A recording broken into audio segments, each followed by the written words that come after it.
Hello there, welcome to Chemistry Chapter 3, Lecture 2. In this lecture, we're going to cover on your own problems 3.9 to 3.11 on page 90.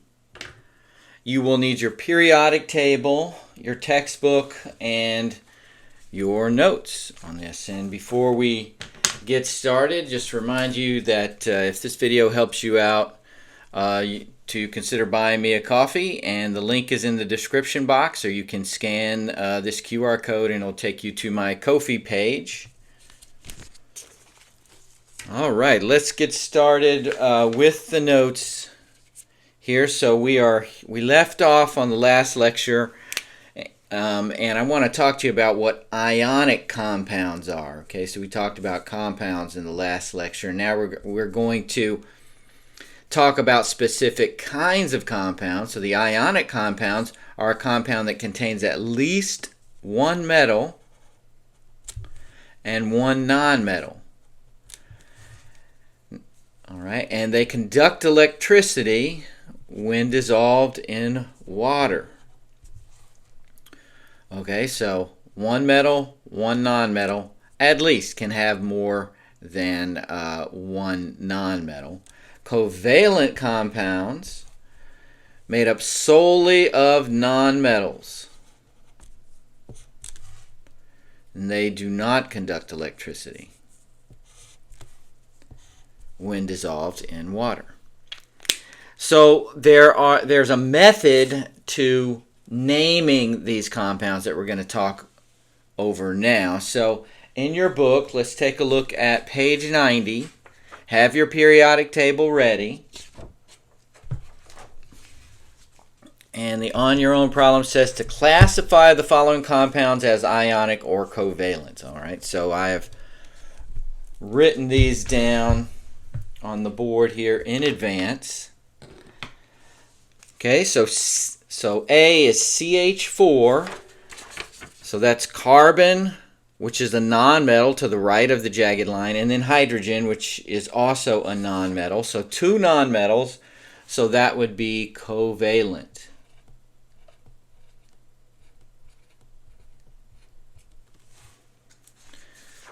All right, part B says KCl. So potassium is way over here, so that's a metal. Chlorine, a nonmetal. So that is ionic. Now we'll talk about how these atoms join together in a later chapter. All right, but right now all we're doing is learning to identify if they are ionic or covalent.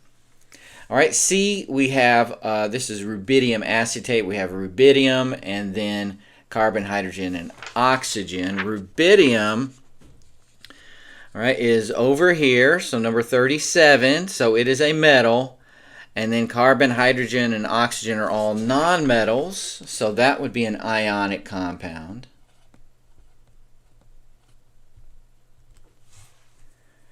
And then finally we have C2H4Br2. All of those elements are to the right of the jagged line. Carbon, we have hydrogen. Hydrogen's not to the right of the jagged line, but you know that's the exception. And then bromine down here, number 35. So all nonmetals. Therefore, this would be a covalent compound.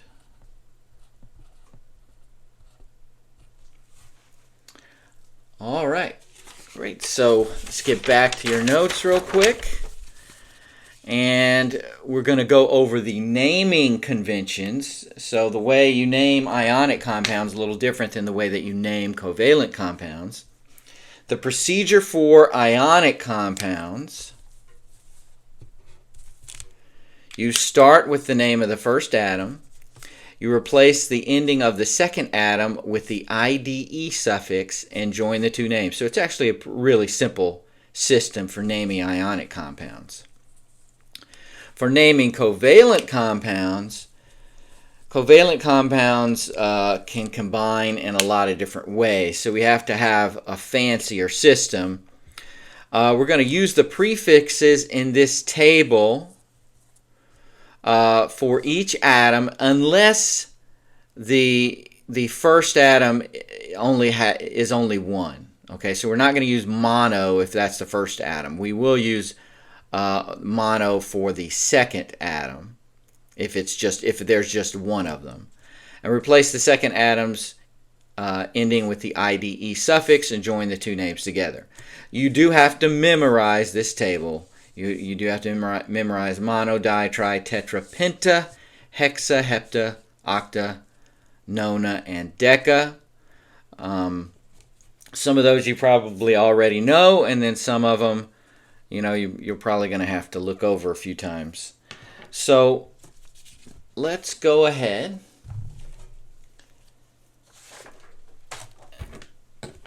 and open up to page 92.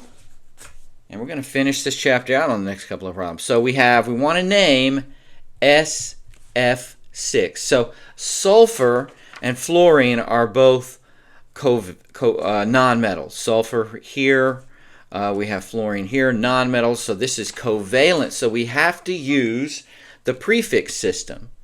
So this would be sulfur. Now we don't have to say monosulfur because it's the first atom. And then 6 would be hexa. So hexafluoride.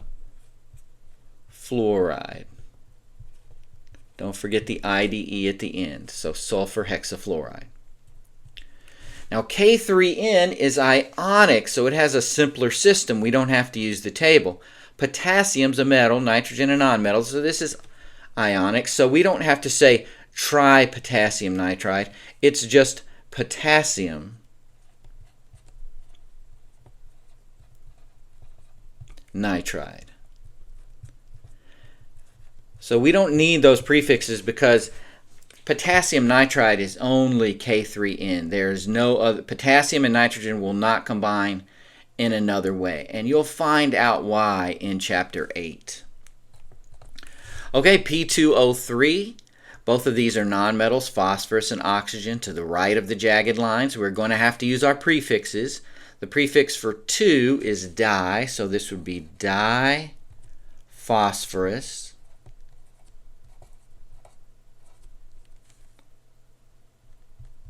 Got the wrong spelling. Diphos for us. Phorus. Tri. So it's two different words. Trioxide. Right? Diphosphorus trioxide. And they're not capitalized. Okay, and then finally we have CaCl2. Calcium's a metal, chlorine's a nonmetal. This is ionic, so we get to use the simpler naming system. This is just calcium chloride. It's not calcium dichloride. Remember, it's ionic, so we don't use the prefixes. All right, so you'll have several homework problems where you'll get to work through that. And then we're going to go the opposite way on 3.11, where we are tasked to give the chemical formula for these two. So oxygen dichloride, all right, this is going to be O, oxygen, just a single oxygen, Cl2. All right, OCl2. And then and you do use capital letters with the formulas, except for the L, all right, but dicarbon dihydride, all right, di is both 2. This is a covalent compound. Of course, you've got the prefixes, so that would just be C2H2. Now, there are common names, for example, C2H2 or CH4, other names. So this is just one naming convention. So, for example, CH4, instead of carbon tetrahydride, all right, that's one way to name it, but it has a common name of methane. All right, so in our book, we're going to go with this naming system, but if you go on and take more college chemistry, you'll have to learn a lot more of the common names. But this system also works. All right, so your homework is just to finish up the review questions and the practice problems. So we have review questions on page 97.